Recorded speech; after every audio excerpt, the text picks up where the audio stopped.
Live from Las Vegas, Nevada.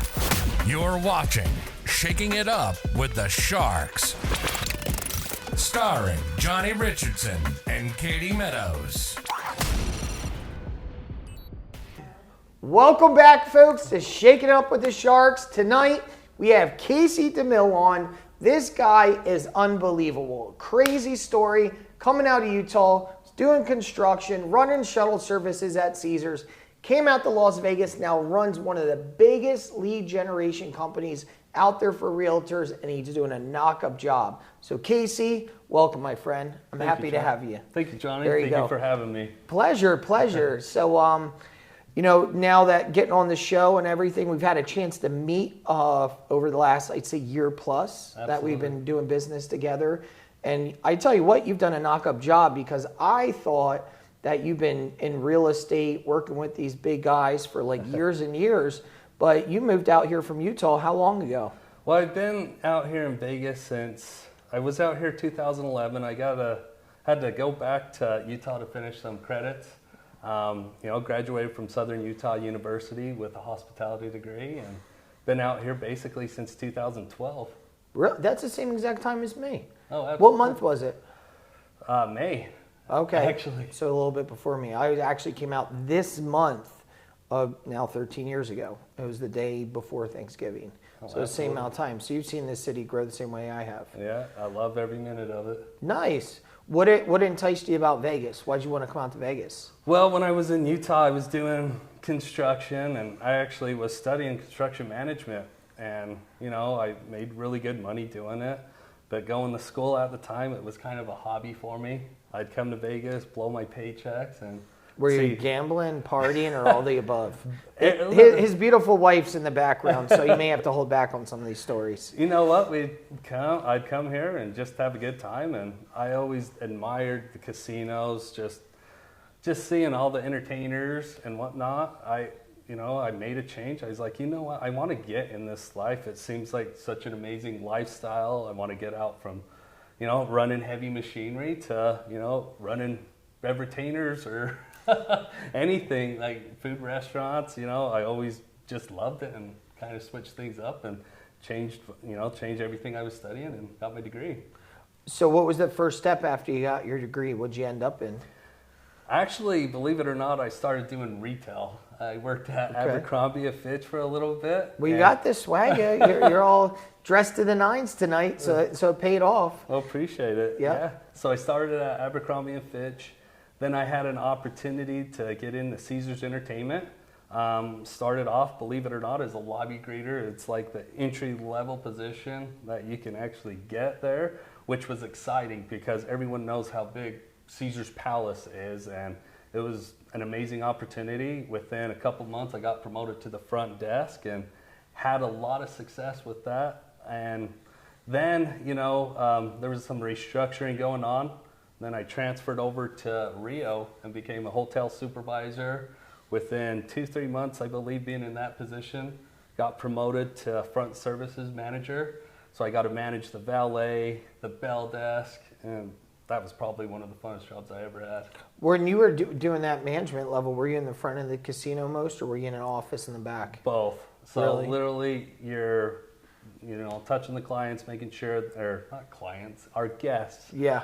Making sure they're happy, whether it be, they needed to switch rooms for whatever reason, or valet lost the keys to a guest vehicle. How often did that happen? Not very often, but definitely it was not the most memorable experience I had. Holy smokes, I can't imagine, because that's pretty easy to happen. I ran a valet company in my later teens in Philadelphia, and we kept all the VIP, the front cars that paid like $200-$300 to park up front. We keep them in the trunk of my car, and I told this guy, Chris Sparks, I said, whatever you do, don't close the trunk. And sure enough, he comes back.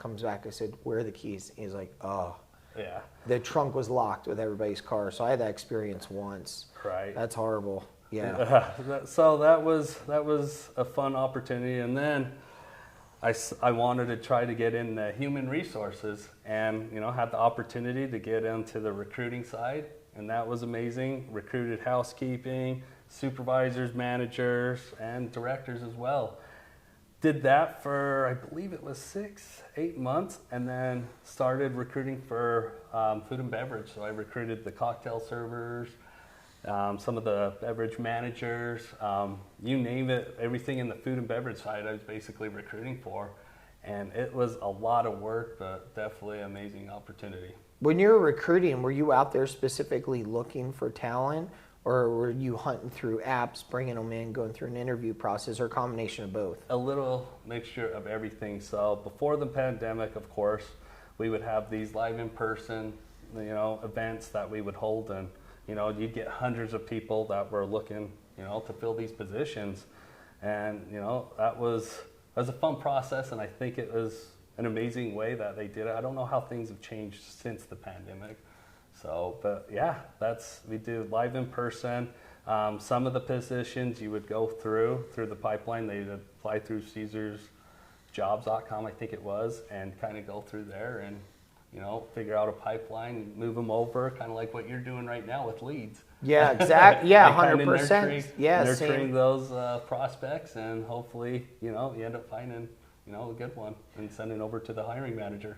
Were you doing all the follow-up with all that? The people you're nurturing and everything else? Absolutely. Had a CRM system of It's applicants? very, very similar, believe it or not. Yeah, I bet it is. That's why when I got into this new position, it kind of was pretty seamless. Yeah, right, exactly. Yeah, I never thought about it like that, because I've never been where it's close to that kind of role, right, where you're recruiting for a casino, but I guess casino's so big and X amount of employees. Absolutely. Like, how many people does it take to run a casino? A lot. Yeah, I mean, hundreds. Hundreds. I mean, you would be shocked if you ever went in the back of the casino and you saw all those hardworking employees. There's just hundreds. I mean, my wife came from the casino industry as well, and she was a cocktail server. And is that how you met? No, actually, how we met was my beautiful sister would do her hair, and she kept telling me, "Hey, I got this girl that I need you to meet." And anyways, finally, I took her up on that offer. We went on a date. It was a lovely date. I think we just went to Yard House, so it wasn't that great, but it was still good. Yeah, it was the company. We're going into this now. So yeah. So then we went and had drinks at another bar that was close to her house, and I was hoping for. I dropped her off. I was hoping for a call back, and unfortunately, did you get a kiss? Call back. You didn't even get a kiss. I didn't even get a kiss. Woo! Anyways, so I enjoyed the single life again for another year or so, and she randomly, I don't know, she popped up on my Facebook or Instagram, and I was like, you know what, I should hit her up again. So I did, and we met for drinks, and then here we are, married now, have a 9-month-old, and gonna ask for a more amazing life. Good for you. Now. See, it pays to go back. People give up on people so quick. It definitely does. Yeah. Did you influence her the second time with free cuts from your sister or anything like that? That would draw her back in. You know what? I think my sister give us a pretty good discount. Yeah, there you go. What we do now is we pay for my sister to come stay with us, and treat her to dinner or whatever. Very good. There you go. You can't beat that. By the way, if you need a good hairstylist, my sister Heidi, Cedar City, Utah. There you go. If you're out in Utah, make it happen. So we ended up getting married in Cancun, Mexico. Okay. Yeah, 2019. Nice. November. What was it like getting married in Cancun? I liked it. It was stressful because you put the faith in somebody. You don't even go see how it looks or anything like that. You just do everything kind of online and talking over the phone. So you just hope for the best. And so, I mean, that aspect of it, when you do a destination wedding, you don't know what's going to happen. But, like me, I put my faith in everything, and I hope and trust that they're going to do it right. And so the day of the wedding, it was a little stressful because we're trying to get my sister to, fly in, and her flight got delayed. So there was that. It was pretty stressful. She's the one that actually does Holly's hair. So, we had her coming in for that and got delayed. But things ended up just working out, She ended up showing up like right an hour before the actual wedding, got her hair done. I don't know how she did it, but it was just, that part was stressful. I mean, I was over at the pool, sipping some whiskey, so I was doing okay. So she showed up just an hour before the wedding. Was she just flying in, or Yeah, she was flying in. Okay. I can't remember who she booked with. I believe it was FunJet. Okay. It was a fun ride. It was quite an experience for her. So she got delayed like a whole day. So it just. Oh, so that's what happened. Yeah. So fortunately, she got there right before the wedding. But honestly, it was beautiful. The photographer was great. Everything came out so amazing. I think we're going to probably give you a picture so you get a little taste There you of go. what it looked like. Check it out right up here. Here it is. But yeah, so did that, and then came back, and I decided to leave Caesars about December 2019. Really? So you left the recruiting job and all that, and you wanted to get out there, and at that point you just wanted to run your own thing? Is that what you're thinking? Right. We were planning on doing a shuttle business, and with the Raiders coming in, we're like, this would be an amazing opportunity. Let's do a shuttle that runs from LA to Vegas, right? So that was our goal. We got all the licensing, the shuttle. We only ended up buying one, which turned out to be a blessing. And as soon as we got the licensing, the insurance was crazy. You have to be insured for like $1.5 million. So we got that all situated, and then all of a sudden the pandemic happens, right? My wife, she's in the casino industries, herself. She's a cocktail server, and no more cocktailing for her with the pandemic. So I needed to figure something else out. How am I going to put food on the table? So fortunately, my brother was working for this company at the time. He got me in with them, hired on as an operator, wanted to run heavy machinery again. Construction was the only thing hiring at the time. So I took that position, and one day they had me mechanicing. And I cannot mechanic for the life of me. I can barely run a power drill. So they gave me a grinder, and they had a saw blade on it, and everyone's probably going to laugh at me for this, but you should have known better. And no, I don't know power tools. So anyways, trying to fit this fuel tank in back of the truck, and God gave me a sign, do not do this. He gave me 10 warnings, and you know what? On the 10th try of getting the generator to finally operate that grinder, it worked. And so I'm sitting there trimming away. Within 10 seconds, it jumped, went through my hand, actually hit here first, and then stuck in my hand this way. So it bounced off the first time, then clinched in there. Yeah, it was stuck in there pretty good. Basically, what's that movie, Army of Darkness, where the guy has the chainsaw on his hand? Yeah, exactly. That's what I look like with the grinder. Really? Holy smokes. So I'm sitting there, I'm like, gosh dang it. Of course, I wasn't saying those words. It was a lot more explicit than that. I had my colleagues, I'm yelling for them to come assist me.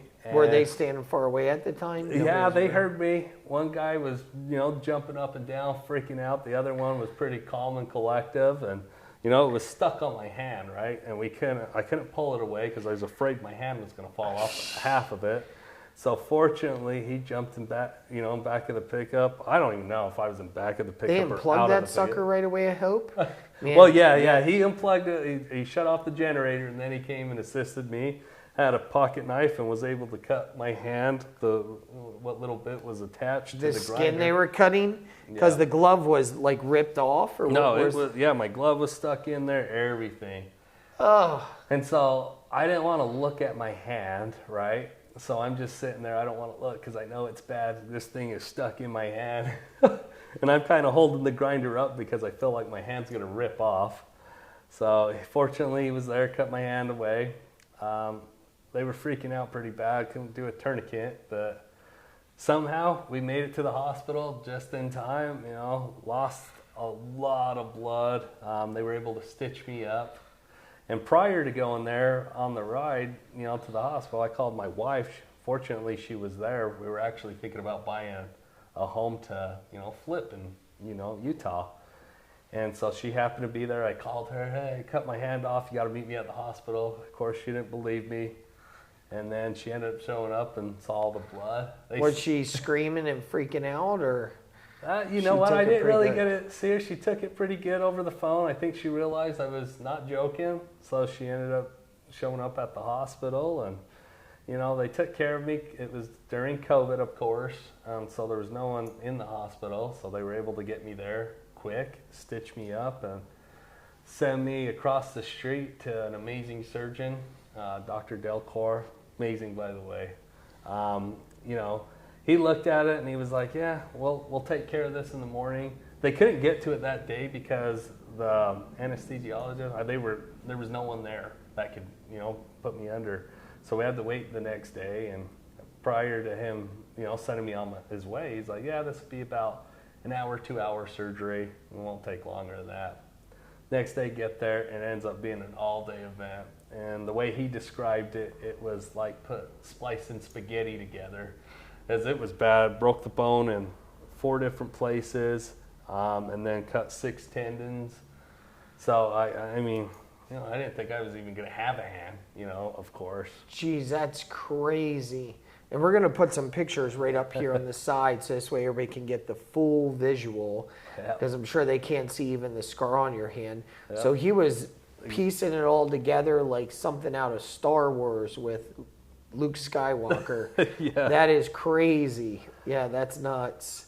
Yeah. So, but how long did it take to start using your hand again after that? Well, it was a while. It was about 4 or 5 month recovery. Okay. I should have taken a lot longer, but I'm very determined, and I was going to get my hand back. I mean, fortunately, thank God, I got to keep it. You know?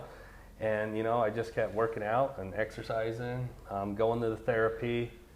2 weeks after the surgery, I went and saw Delcor, and he had me get on the table, laid me down. And I asked him before he did it, because I knew. I asked him, is this going to hurt? And he's always transparent with me. And he was like, yes, this is going to hurt like hell. Grabbed my hand, and literally before seeing him, this is what I was able to do at therapy. Just barely anything, right? Move the tips of my finger. I could not close a fist or anything. He literally grabs my hand. I'll show you. So grabs it, starts stretching the heck out of it, bringing it down. He's like, this is what your physical therapy needs to be doing. And I'm sitting there like... You're screaming. Oh, not screaming, but like... But close enough. Crying inside. I'm sure I had tears rolling down the cheeks. It was probably more painful than the actual grinder going through my head. Really? Oh, heck yeah. It was not fun. He's all, this is what your physical therapist needs to be doing. And I'm like, are you sure? Oh, it's not ready. And then he's like pulling my wrist down too. It was... How bad was the wrist? Yeah, it was all bad. It was not fun, because it goes all the way through. So I couldn't do anything with my wrist at all either. So holy smokes. But, therapy got more fun, of course. Every session hurt more and more. Yeah. But, fortunately it worked. I had to go to a second surgery because by the end I was able to, bring down these fingers. I couldn't get my index because that was where the tendons, they were still real tight, so they had to loosen it. So I did a second surgery in Salt Lake City, and then was able to make a fist again. And, after... You're good to go now. Yeah, after lots of, working out. And how long physical therapy to where you could make a fist? It was about 5-6 months. Really? 6 months. How many times a week? Twice a week. Really? Yeah, so it was good. Towards the last month, it ended up only being once a week, and then they saw how determined I was, and I was just going to do it myself, so I kind of quit therapy a little bit early, but, I wanted to get back into the gym. I definitely put on some pounds. Yeah. During that not being able to work out or anything. Exactly. Were you home grubbing more often or what? Well, yeah, with the pandemic, I think everyone has that excuse. Yeah, right. But this one was an extra excuse. Yeah, exactly. But yeah, it was definitely interesting. I remember my wife and we went out first time, since this accident. And of course, I love steak, so we went to a steakhouse, and Holly orders a steak, and she's enjoying life, cutting and eating. And I'm sitting there trying to figure out how the hell I'm going to eat this thing. So I'm picking it up by the fork, and finally she, caught on like, oh, he can't cut his steak. So she had to cut my steak up like I'm a little toddler. But Yeah, like one of your kids. Exactly. Oh man, the kids were probably eating before you. Were you with the kids that time? Yep. Yep. They were home. I think we had a babysitter then. So. Okay. So yeah, it was definitely quite the experience. I mean, the pandemic was interesting for everybody. Yeah. But this was just took the icing on the cake, you know. Yeah, I know. Definitely job change. Plus, on top of you're sitting home with your hand falling off. Absolutely. Yeah, so just fortunate, you know, got to keep this thing, and it's working pretty good, say about 80-85%. When they went back and did the surgery, was that stitches keeping everything together, or what did they use? Well, the initial surgery, Yeah, the initial surgery, it was just the stitches. You know, they were just keeping it from bleeding. That night was pretty miserable because I had to wait till the next day, and it was excruciating, the pain. I remember my wife and then my mom. I was like, "You guys gotta take me to the hospital. I can't take it. I can't sleep." So we ended up going back to the hospital, and you know, I had the IV still stuck in my arm. So they fed me with some, I can't remember, Tramadol, Okay. I believe it was. And literally that made me feel so much better. Really? Something just little like that and ease the What? pain. That's a pain medication? Mm-hmm. Really? It's like, I guess it's similar to Tylenol. Really? Not 100% sure, but it did the trick, and I was able to not sleep, but calm the pain down until the surgery. Really? Did you stay at the hospital from then until your surgery? They would not let us due to the pandemic. So I went back to the hotel, and then when it was time to take me to surgery, you know, that's when we went in. Jeez, what time was surgery the next day? Probably 9 a.m. Okay, it's probably like waiting for Christmas. Yeah. Oh yeah, it was. And you know how it is going to a doctor. You sit there and wait forever and ever, and then you know they treated you. They're busy though. You know, he's the #1 surgeon I think in southern Utah. I mean, he's got to be top in Utah. Really? All around, but he's amazing. I mean, if it wasn't for him, I don't think I'd have my hand. Yeah, well, that's good he's around because you have your hand. You're good to go now. Yeah, 100%. Definitely. So then getting into the real estate game, what it transition? Was it at that point that you're like, hey, I need to do something different. I'm definitely not going back to construction. Forget Right. that. I've saw one too many buzzsaws and too much blood. My whole idea of flipping houses kind of changed because I was going to be the one doing all the work. And Okay. It's like, yeah, maybe not that side of real estate. Now I could do it, but I was still kind of hesitant. You know, you have these bad thoughts that go to your head or go through your head. Thinking about you, and your hand. in your head. And you're like seriously thinking about that. But so I have an amazing friend. His wife works at Fidelity. Okay. And I always saw my wife, you know, doing something entitled, and we asked her, like, hey, how do we get into, you know, this title gig? First, Holly applied. She gave her resume, and somehow Steve DeLaviaga got a hold of it. And we weren't sure what he was hiring her for, but definitely hired her, and it was amazing. And within a month or 2 months, you know, of her being in that role, he asked, do you know anyone that would be interested in maybe a sales role or something like that? And she said, my husband.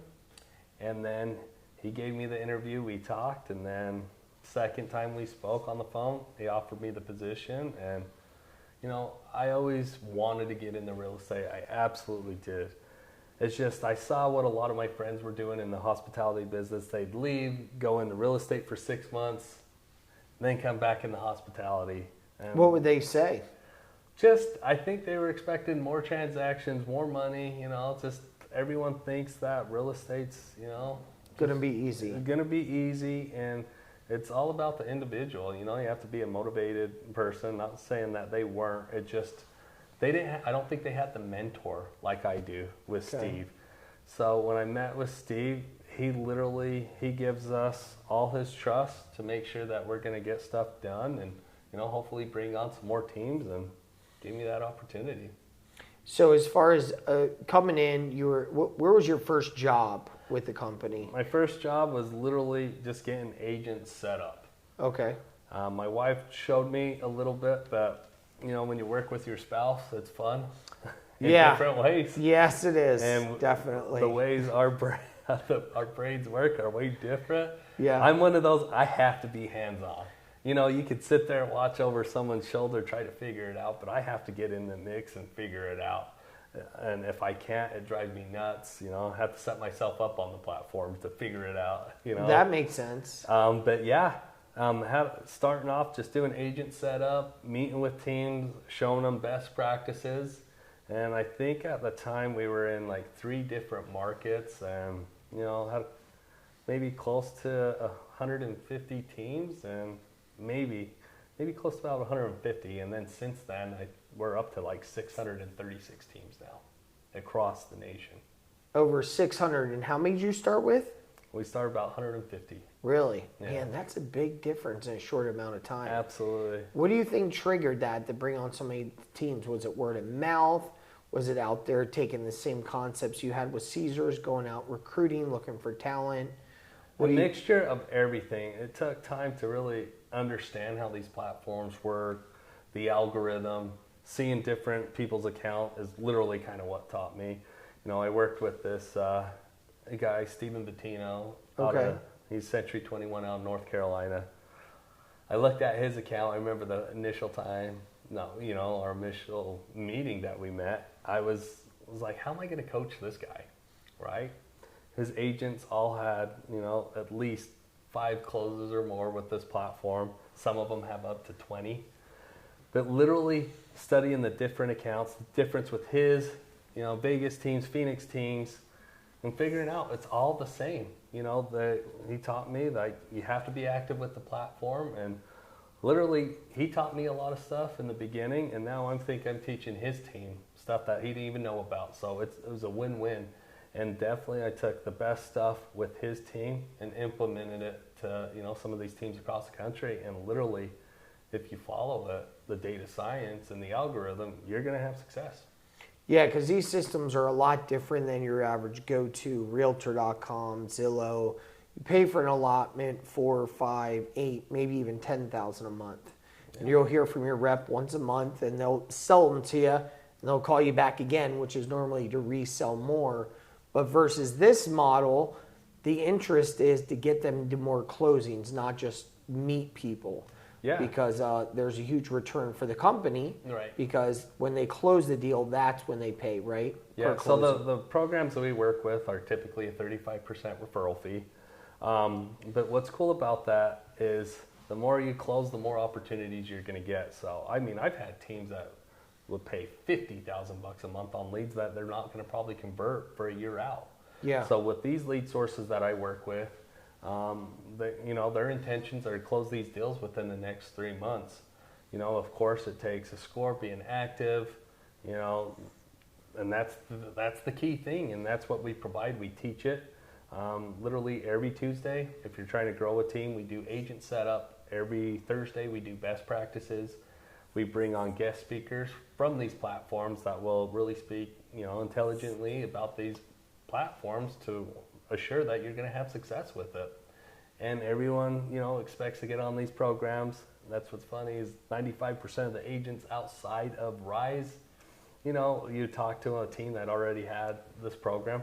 How are you going to help me? These leads are terrible. I can't do anything with them. I can't transact. Pull up their account and I see exactly what's going on. They're not active. No leads are being sent to them.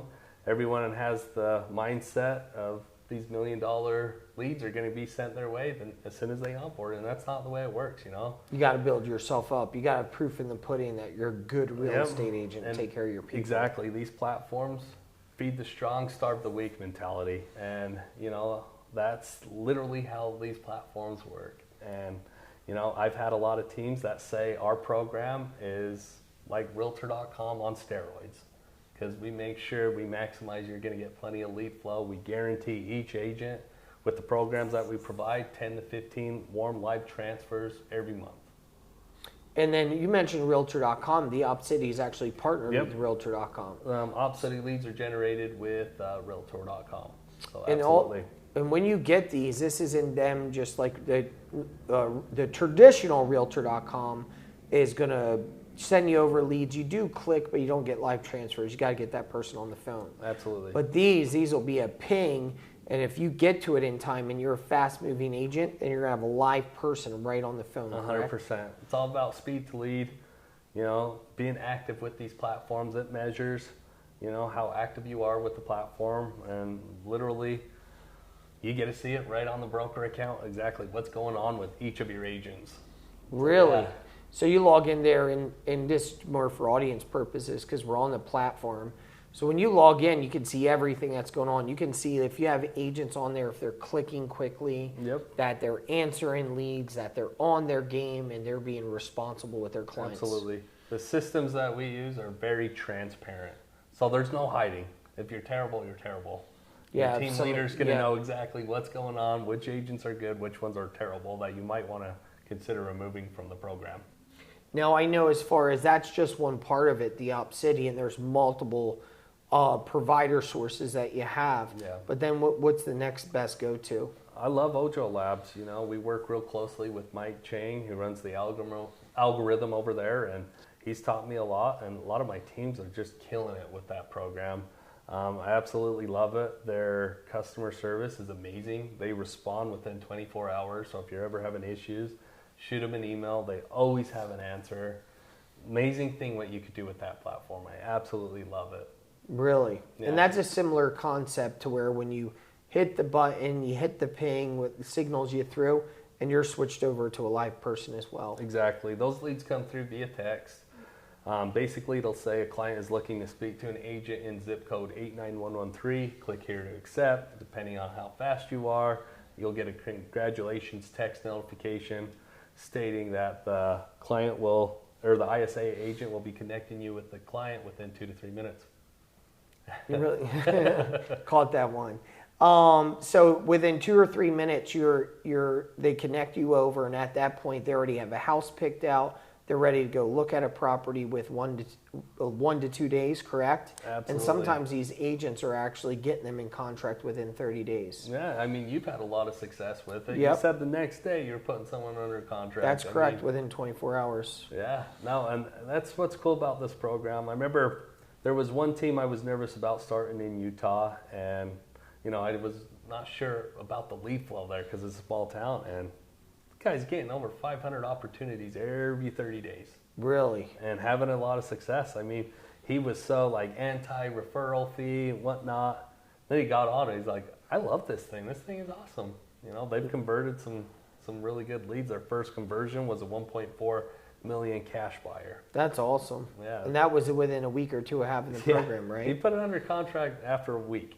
Yeah, that's pretty amazing. They closed on it. So yeah, a lot of cool stuff like that. There's a client you're working with, minimum phone calls, minimum houses being showed. You give up your 35%, but besides that, you're writing a pretty big commission and helping somebody out. And just the way things are, I believe, across the board, people, when it comes to researching, whether buying a house, buying a car, buying a broom for their kitchen, they're shopping online first. 100%. They're shopping online, and a lot of these services, all these services, they're on some form of an online portal at the end of the day. Yeah, you're going to see a lot more programs like this get into, this business.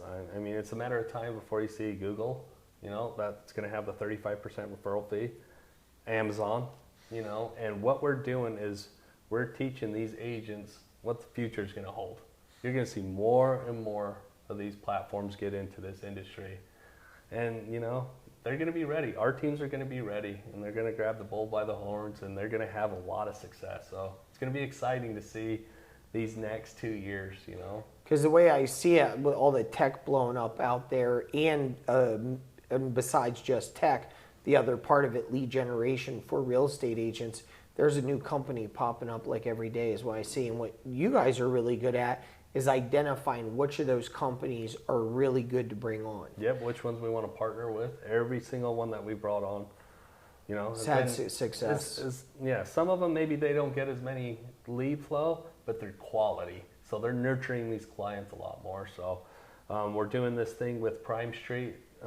Right now they're in Texas, Florida, South Carolina, North Carolina, and Connecticut.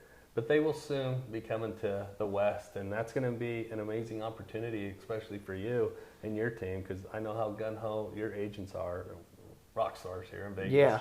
Yeah, absolutely. But yeah, I think it's just a matter of time before they're here. So we partnered up with them, and great relationships, is key in this business. No, it definitely is. You have good relationships, take care of people, have a great reputation to where you're helping people build their business with these. I mean, sky's the limit at the end of the day. Right. We're board members with them. I know that, they've seen the success that we do, the education, the coaching that we provide. There's nothing like our program. And that's what's exciting. And it's good for everybody. It's good if you're building a team. It's good if you're a single agent as well. You just want good realtors and loan officers, because there's a loan officer portion, that are going to take care of the clients at the end of the day, correct? 1,000%. Yeah. Whether you're looking to build your team internally or looking to do expansions, we're going to help you out with that. We're going to get you lead flow anywhere. So, no matter where, even if it's Antarctica. Yeah. Well, I don't know about that. Yeah. I'll have to look at if there might be something there, though. There you go. Besides that, you got everything else covered. You're set there. Yeah, we're in, basically all 50 states. We've actually got into Toronto, Canada, which is exciting. Nice. Lead flow's good up there. So, very nice. So you got Canada covered as well. And I talk more and more to Canadian real estate agents that are out there making big moves. That's a great market out there, correct? Oh, yeah. Great market. You're going to see a big change there, too. You're going to see these platforms that are, originally here in the States, they're going to soon be in Canada. So it's just a matter of time. Really? 100%, yeah. Pretty wild. If somebody's a realtor or loan officer, because great thing for a loan officer as well, if they're looking to get involved with more realtors, open the door as far as community goes, also generating their own leads, because what do lenders want? They want other realtors. So it's good for them to reach out to you as well, correct? Please do. Yeah. We're going to get you connected with the top agents, because we're going to teach them these programs, and they'll definitely working with people that are on the game and not messing around. And as it knows, for a lender, it takes a good agent.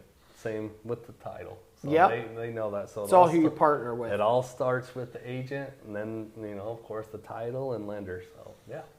Very nice. Now, as far as if anybody wanted to reach out to you, what is the best way to get teamed up with you, get started on a program, something where they start generating leads as soon as tomorrow if they contact you tonight? Yeah, Casey at salesisacareer.com. I'm sure you'll put that over. Yep. Put it right in the bottom. Yeah. Please reach out. We'll give you a free executive overview of our program, and we'll kind of go from there. If you have any questions, you'll ask us. We do everything via Zoom, so please come prepared and ready to learn some interesting stuff about our program. Also, I forgot to mention, once a month we do a big mastermind call. We've had some great speakers, Spring Benson out of Salt Lake City, Daniel Beer, he was on one, Kyle Whistle, and these are big producers. So guys are doing close to 1,000 deals a year. Yeah, 100%. And they're all on the program as well. Yeah. So if they're doing that big in numbers and they're on the program, obviously it's well worth your time and investment at the end of the day. 100%. And, with those masterminds, they talk about the RISE program, but they give you some nuggets too. Yeah. That you can implement into your business. No, 100%. I know us alone, we've pulled stuff out of there every single time. Right. So it's well worth it. So that's it, folks. If you're looking for the leads, you're looking to move your business, realtors, lenders, KC is the man for you. Don't hesitate. We know it works. A lot of other people know it works. Now it's time for you. Casey, thanks for coming on, my friend. Thank you, Johnny. I appreciate it. You got it. Thanks. Till next time, Shaking Up with Sharks. Shaking It Up with the Sharks. Starring Johnny Richardson and Katie Meadows.